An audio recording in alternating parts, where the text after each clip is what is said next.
Dịka onye Igbo, o nwere ụfọdụ ihe ọ ga-abụ ịfụcha na gburugburu gị ma ọ bụ na ndụ gị. Ikene chi gị n'ezie maka ime gị onye Igbo. Njem a anyị bịara n'Otobo Ugwu Lejja bụ otu n'ime ha. Ọ kpalitere mmụọ m n'ezie. Ekene dịrị Maazị mechara bịa n'ikpeazụ wee nye anyị nkụzi banyere ebe anyị nọ ugbu a nakwa ihe eji ya eme dịka ọ dị taa na ya bụ Lejja. Nke a bụ ofu n'ihe ịrịba ama na-egosi n'ezie na ndị Igbo bụ ndị gboo. Sorokwa anyị maka ihe onyonyo ndị ọzọ anyị ga-ewepụtagasị ebe ya bụ Maazị nyere nkọwa banyere ebe a. Ọ ka bụkwa ndị Soba Asụsụ Gị Initiative na ndị otu ejirimara ndị bụ Igbo nakwa ndị otu njikọta ọdịnala Igbo gburugburu wetara gị ihe nkiri a. Ya gazie.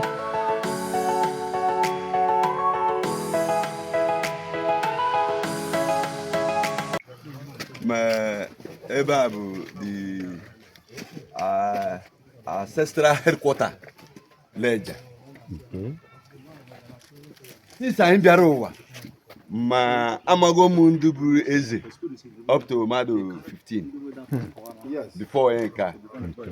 O nwere onye were kasị were ọnụ asị na ya maara mgbe ha bidoro. N'ọ bụ ndị archaeologists bịavuru ebe a bụ ihe sịrị na ha were na ha gara na ndị archaeology bịafuru ebe a sịrị na ha were okwute ebe a sample ebe a je na carbon dating asị na ebe a bidoro about 2345 years before the birth of Christ. So ebe a na ndị renjireni ebe a bụ no in form of ebe ọ bụ na Lejja nwere izu ihe niile ga-anọ around here.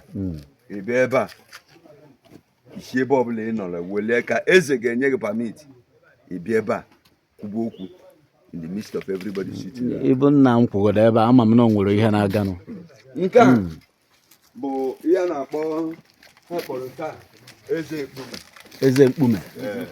Eze mkpume ha ọ bụ na ile anya ahịa Nke a bụ eze mkpume. Ọ bụ ile anya ahịa n'oge ahụ nwere ike ebe a wee pathway ụzọ gara ya. Ndị human being adịghị ebe a aga. So ọ bụ a na-akpọ anụ the pathway of the spirit. Ụzọ mma. Ụzọ mma. Ụzọ mma. Ihe ahụ niile ga-abịa izu na Lejja like ọ bụ na Lejja nwere izu. Like tomorrow echi ha ga-enwe izu. A ga-etichi onye ọbụla ga-amarịgo already na onwere onye ga-aga nọrọ ebe a ka ị ghara inwele problem. So abịa na nke a ka ha na-akpọ ya bụ nke ahụ ọ na-asị so unu hụchara everywhere. Unu na-elecha everywhere mana unu emetụla eka. Ihe ha na-akpọ nke a bụ ohuru.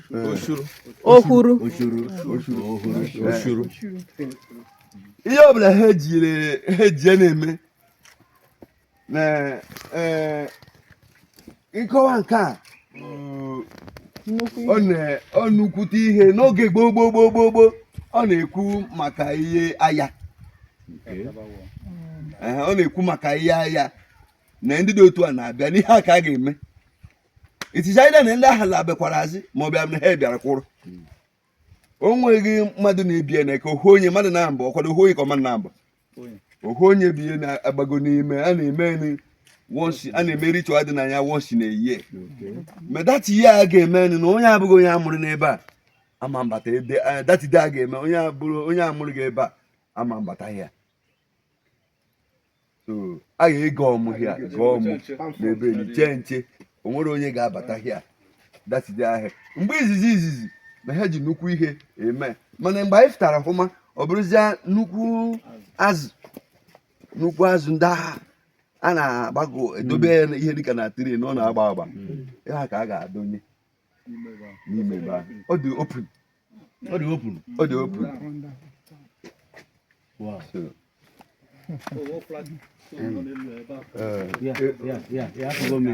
ịbịa egbu ihe ebe a ka ọ dị.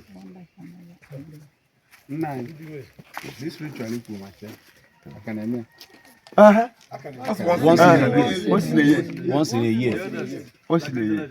And ebe ị ga-anọ o nwere ebe a bụ a very sacred place that na up till now mụ na gị nọ na ihe doro gị anya ka ị ga-abịakwu ma ọ bụrụ na Lejja niile ma ọ bụ ndị ọzọ bịara ebe a izọs iyi dị shọ ma ọ bụrụ na ị kwee ihe ga-ebute problem na gị adịghị shọ na ọ ka o bute problem eketa awọ na gị si gị ihe a gị na-ekwu na ọ dịrọ m ị nwekwara ike ibidokwa from that place nwebe nsogbu nke nwekwara ike igbukwa gị either now or maybe little like o nwere nke mmeri erughi gị just about few months now highest.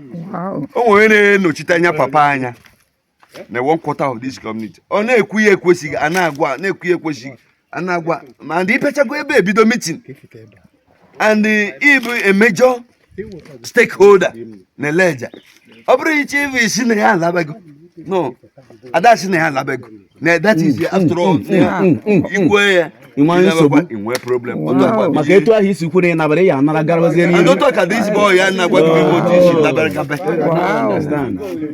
otu aka o si wee lara gabe up till now so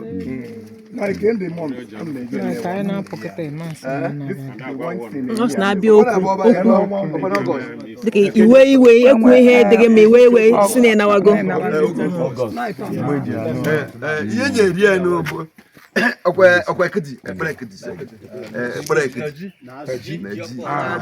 they made it but o nwere particular time a ji eme ya in a year. Fine and good. I kwugo no August.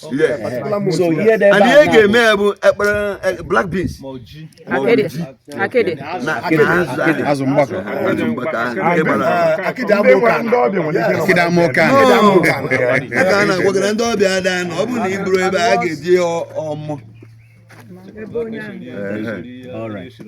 Ngwa nna m o nwere ihe chọrọ ịgbazi anyị olu surprising dịka foreigner ị na-watch ebe a na-medicine ọ mega na-akọ akọ ka esi agụ the thing that nri a na-ebute na abụ na one plate just a plate then the whole people around ga-abịa they must eat from the same plate etu Igbo dị gboo after the whole thing now they'll ịkwụ aka ha ga-akwakwa aka na ofu that afere ahụ akwọcha aka achịkwa n'ime mmiri abanye n'ime ebe before na onye the elders agbata ada nwaanyị nọ na nsọ ma onye dị ime ọhụrụ ide agaghị ehia ọ bụrụ na ị dịrị ime ọhụrụ ide agaghị ehia ị gaghere ehia na ọ ga-apụa ọ bụrụ na ị vụrụ akwụ up to this moment like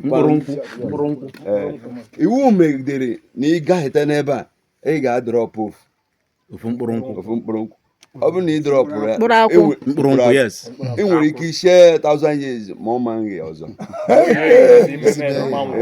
ị nwere ike ime ya ọ bụrụ sọsọ fụfụ mmanụ ahụ niile apụa One dash and never. They still I know.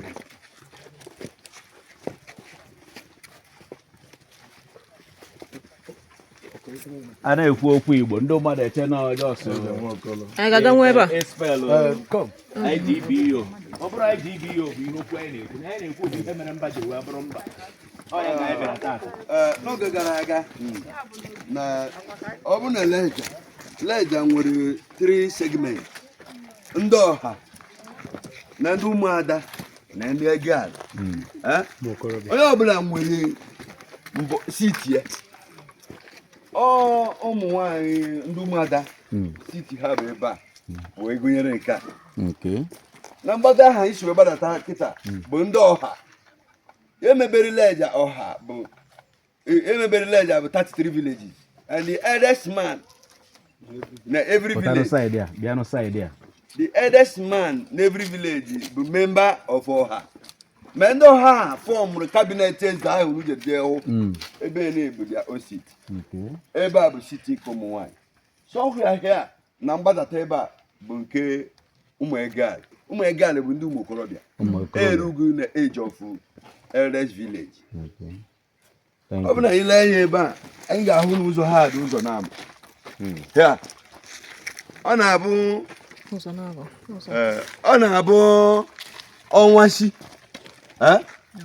na ndị be anyị ahụrụ ọnwa ebe ọ fụtara na ha nọrọ ebe a yebue ọ bụrụ dịka na-eyebiri ha ga-ewunye dịka akpa kochie ebe a onye ga-kochie gasị na ọ bụghị be anyị meanere that any evil thing abụrụ here and mgbe a na-asị na ọ bụrụ here na o jikọtara ma ndị Lejja ma ndị Igbo ọ bụrụ sọsọ Lejja ka o jikọtara na o jikọtara ma ndị Lejja ma ndị Igbo ọbụla gburugburu ya. Then at the end of the month ọnwa ọzọ jebekwa isi na ya ghere ahịa ọkụ na ọtachi ebe a ahụ ire anya na ọnwa na-enye that drida na wea na-osi ebe ụzọ nke abụọ nke a bụ ụzọ nke abụọ achịkwa na ọ bụghị be anyị o anything at all na ọ bụghị be anyị ndị Igbo. Understand? Yeah. So ha ji ihe a kind of agụ ọnwa. So before now, imago money and the direction mụ ahụrụ nke a o nwere dị ebe a dịka mkpokpu aja ojiri oshi ụdị nka dị ya n'etiti so ha sị n'oge gara aga na ọ bụrụ na enwe ihe dịka intertribal war ihe a ga-eme nnukwu mkpọtụ ihe a dị ebe a ga-eme nnukwu mkpọtụ ebe a ka ọ dị ọ ga-eme nnukwu mkpọtụ ga-eme ka eze Lejja mara wherever ebe ọbụla ọ nọ physical sound then warning that there is trouble somewhere no nwere ihe na-abịa ebe a ka ahụgo m nke a na-anya ma ebe a ka ọ dị. Igbo bụ Igbo ọkwụnụ na-anụ ka o si ada ọ dị mma nkọwa ka na-agakwa n'ihu. Nke a bụ ukwu ogirishi ịtọ dị na ọnụ ụzọ mbata ya. Ị ka ga-anụkwa maka ukwu ogirishi ịtọ anụnwa. Anyị ka na-agakwa n'ihu. Ngwa na-egekwa ntị soro anyị.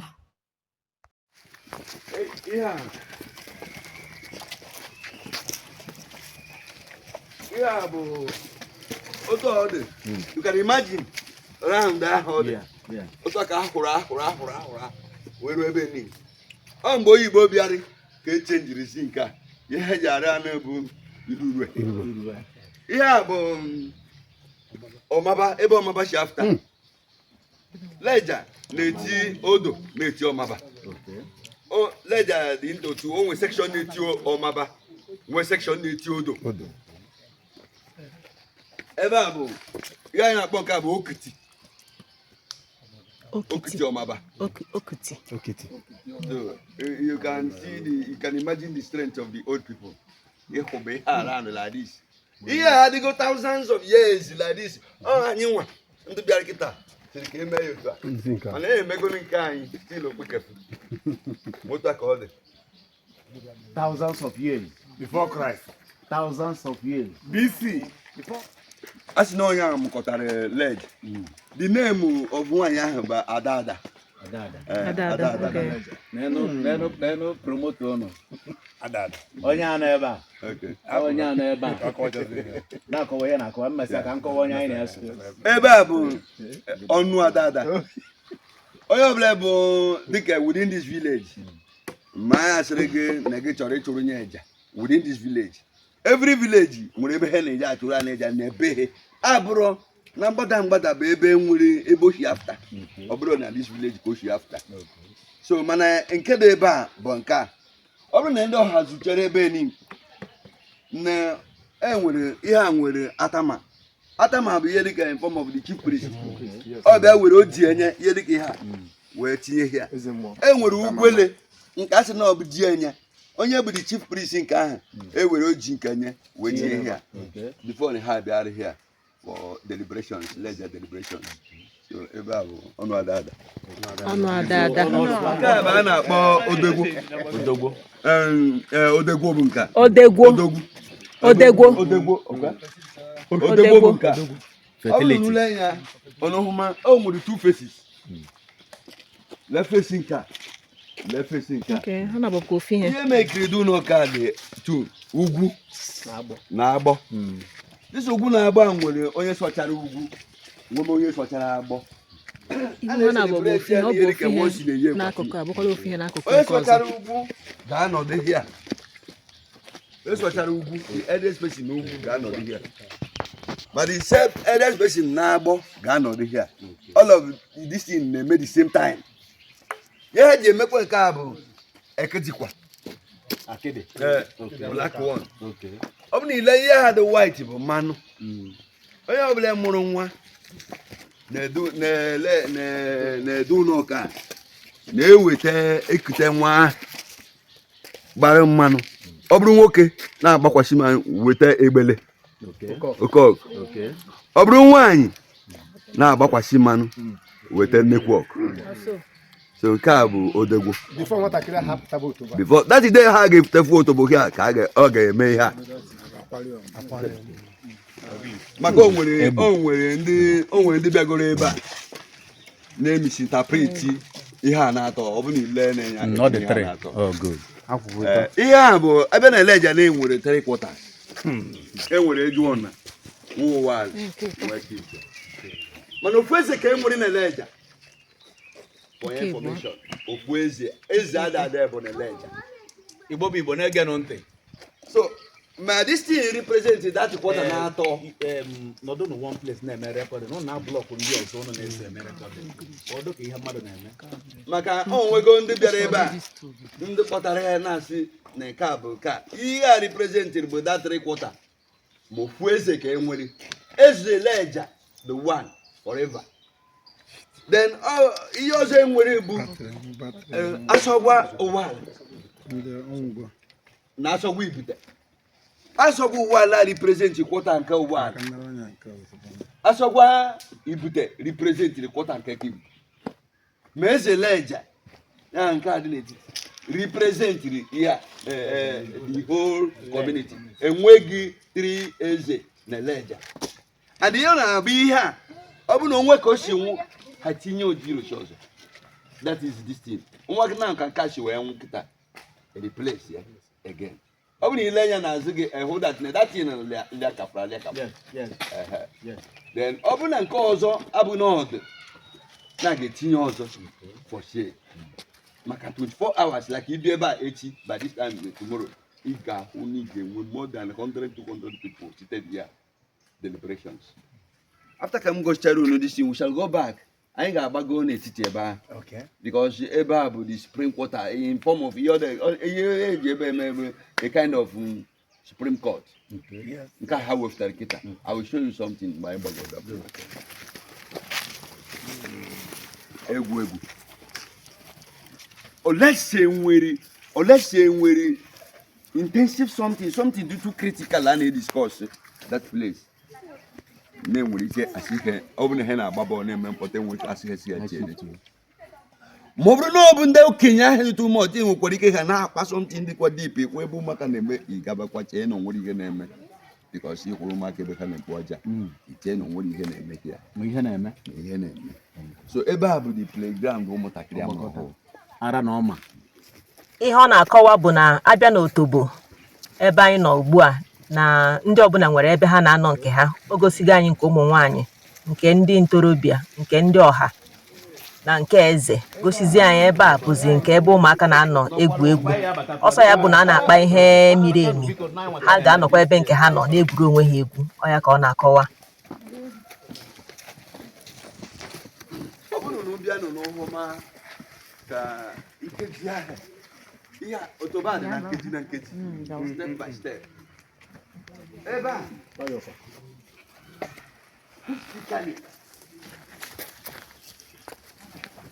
ihe anyị nwa nụrụ bụ that ndị nwere anya ndị nwere anya mmụọ na from that place okay with the other one na this down niile occupied by powerful spiritual being.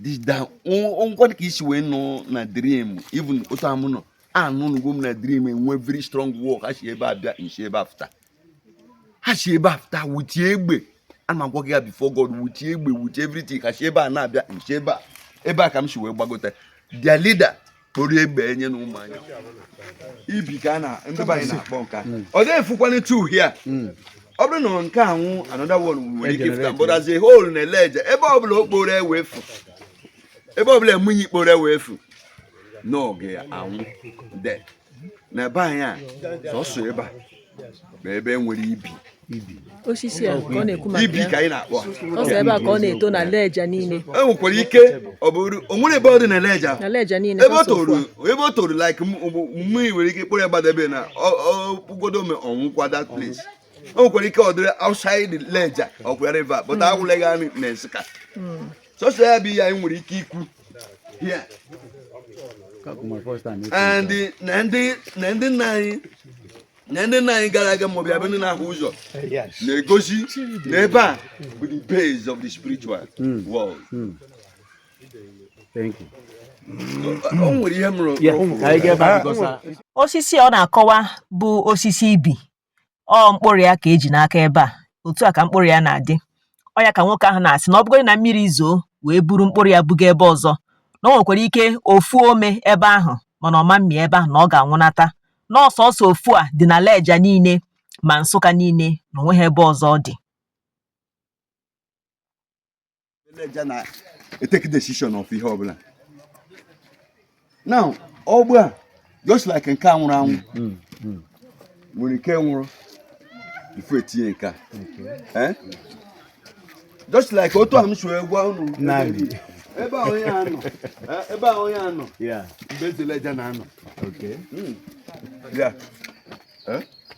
ebe ahụ n'ụlọ ka eze Lejja na-anọ ndị ọha 33 ya 32 ọzọ ga-afụla nke a by the side then like m si wee gwa unu ndị ego ala ga-anọ ebe a ụmụ nwaanyị ga-anọ ebe onye ga-ekwu okwu bụ ebe a ka ọ ga-anọ wee fesi eze Lejja ahụ ọ bụrụ na eteke decision ọ bụrụ na ị metere ihe na ikpe mara gị ọ bụrụ na ike na ọ bụ na ọ require na a ga-egbu gị egbu nke ndị oyibo na-akpọ hanging ọ bụ na ọgbụ a na-akụ ikpe mmadụ that place and okwute ka anyị atụgbu ya okwute n'ọgbụ ahụ n'ọgbụ a ọ bụ na-eteke that decision ọ na okwute ka a ga-atụgbu ya all over the community okwute ọgbụ a iwere sie ọkpa ka eji esi ọ dị ejighị nke esi ọkpa nke a ka eji esi ọkpa iwere nke a si ọkpa ọ ga-eye iwere nke a wee si ọkpa onweghị ike oyiye so ebe a na-aza in form of Golgotha sort of but ihe ọbụla na-eme here bụ iwu megidere na ga-eteke decision ha na-eteke decision onye ọbụla nọ ebe a wee teke decision okwu asị we follow that thing ọ ga-esorokwa okwu asị anya ahụ laa ihe a na-ekwu okwu labụrọ ka ịlaba na be gị n'enwekwa ike ịlarụ na be gị ijekwube your ancestors so before hang amada ebe a mana onye ahụ metere ihe hanging anọ n'ọgbụ a ka a na-hanga okwute ka eji atụgbe ebe a bụ spiritual place spring street. Thank you very much. Igbo people get osisi ọgbụ anụnwa ọ na-akọwa bụ osisi ahụ ọ nọ wee na-akọwa bụ mgbe ahụ maka ịgụ ọnwa nke ahụ ọ sị na enwere ụzọ abụọ na ya eji akpa edochi ma ọ bụ na achọ ịgụ ọnwa onye ahụ ekwuo na ọ bụgo be anyị o ya bụ na ọ bụghọ be anyị onwe ya ajọ ihe ọbụla na-abịa na ọma mbata be ha n'ala Igbo niile osisi ahụ bụ osisi ọgbụ a ọ kọwara kịta anụnwa ọ ya ka anyị ji wechitekwa ya azụ ka i wee lote ya Igbo bụ Igbo ama m na ihe nkọwa niile wetara doro gị anya na ịghọtara ya ụwa miri emi bụ nke bụ eziokwu Igbo n'onwe ya nyekwara emi Igbo n'onwe ya buru ibu, Igbo n'onwe ya dịwalụ gboo gboo, Igbo n'onwe ya mara mma, Igbo ga-adị, Igbo agaghị efu. Anyị na-asịkwa gị na-asụ asụsụ Igbo na ihe Igbo ji dị ebube buru ibu bara abara. Ị kwesịrị onwe gị eju gị afọ dịka onye Igbo, nke na nwa ị mụtara kwesịrị ịma asụ asụsụ Igbo. Ya bụ, ọ bụrụ ị ka na-eme aka ekpe na nwa ga-ama nsụ asụsụ Igbo, hikwa asaa n'anya, bido tata chọwa ewu ojii tupu chi ejie. Kụziere nwa gị asụsụ Igbo ka ọ dị ka ndị Igbo ibe ya, maka na chi ya kere ya onye Igbo. Nye ya ejirimara ya niile ka ọ na-enwu ka ọkụ, ka ọ nwee ihe niile eji ama ndị Igbo. Ọ ka bụkwa ndị Sụba Asụsụ Gị Initiative, ndị otu ejirimara ndị bụ Igbo nakwa ndị otu njikọta ọdịnala gbaa gburugburu wetara gị ọmarịcha ihe nkiri anụnwa nke kọwara otobo ugwu dị na Lejja. Ya gazie.